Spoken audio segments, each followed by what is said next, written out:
मैं इस बात को कहना चाहूंगा कि इस अधिकारी कर्मचारी फेडरेशन में जितने भी संगठन जुड़े हैं, उनके चाहे प्रांताध्यक्ष हो कि शीर्ष नेतृत्व का महत्वपूर्ण व्यक्ति हो, एट ए टाइम इस राजधानी में कमल वर्मा जी के साथ लगातार वो रहे, तभी आंदोलन की रणनीति बनती है और अपने लक्ष्य को प्राप्त होता है।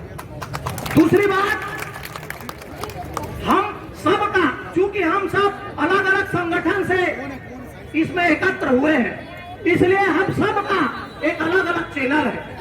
तो यहाँ की जो होने वाली गतिविधि है, देश अर्थात इस प्रदेश की जो हमारी गतिविधि है, उसको हम अपने चैनल के माध्यम से लोगों तक बढ़ाएं, ताकि उनके मन में हमारे आंदोलन के प्रति विश्वास भी जगे और प्रत्येक जानकारी से वो अवगत हो सके। इसका फायदा आंदोलन को आगे ले जाने के लिए हमें लगातार मिलता है। आप सभी जानते हैं, हर युग में जयचंद हुए हैं और आज भी जयचंदों की कमी नहीं है, जो धरातल में भी और कई कई जगह पे कुछ ग्रुपों में अपने व्यवहार को प्रदर्शित करते रहते हैं। मैं उनको कहना चाहता हूं, पहले भी वो जयचंद गद्दार के रूप में जाने जाते थे और आज भी जयचंद गद्दार के रूप में जाने जाएंगे। आज हम किस मांग के लिए यहां बैठे हैं कि छत्तीसगढ़ की सरकार को सोचना चाहिए।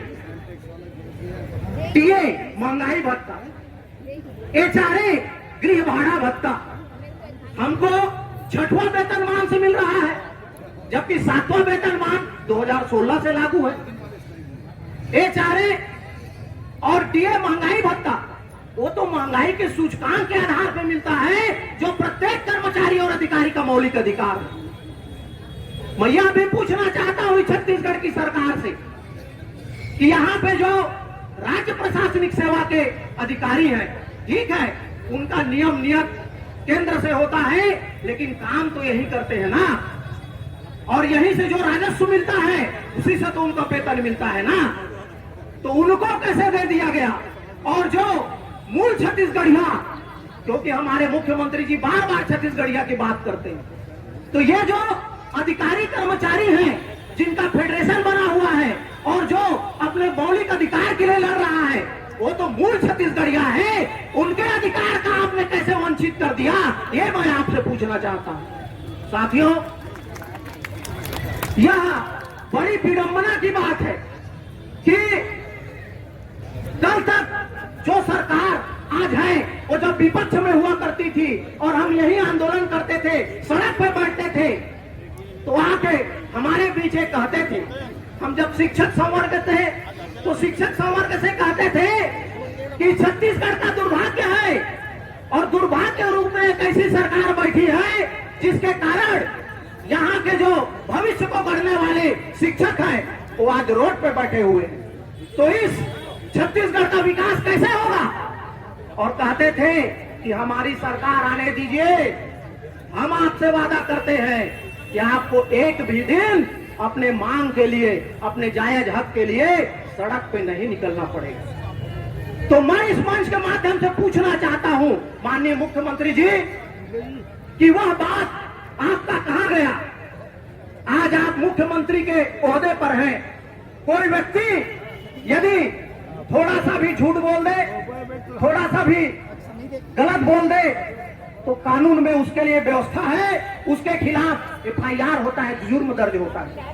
आज आपने जो बातें बोली और उस बात को आज आप मुख्यमंत्री बन के सर्वोच्च आसन पे बैठे हैं, प्रजातंत्र का आपने सौगंध लिया है, तो आपके ऊपर कौन सा जुर्म दर्ज होना चाहिए आप बताइए, आप खुद तय कीजिए। साथियों, हमने यह भी देखा था कि सरकार आने के पूर्व जब जन घोषणा पत्र इन्होंने लागू किया था, तो हमारे पवित्र गंगा जल को हाथों में लेके सौगंध खाया था कि हम इस गंगा जल की सौगंध खाते हैं कि हमने जो जन घोषणा पत्र में बातें लिखी है उसके प्रत्येक बिंदु को हम पूरा करेंगे, साकार करेंगे। मैं पूछना चाहता हूं, वह गंगा जल का शपथ कहां है कि आप आज उसको पूरा नहीं कर पाए हैं। क्या इस तरह से हम जिसको पवित्र और मोक्षदायिनी मानते हैं, उसका आपने झूठा संकल्प और शपथ खाया है? क्या ऐसा ही आपका व्यवहार है? और एक बड़ी बात हमारे लिए कि महंगाई भत्ता का आदेश आप विलंब से कर रहे हैं। चलिए, एक बार समझ में आता है कि वित्तीय स्थिति है, आप बोलते हैं कोरोना काल है, आपने देर से किया, लेकिन यह कौन सी परंपरा को आप चला रहे हैं?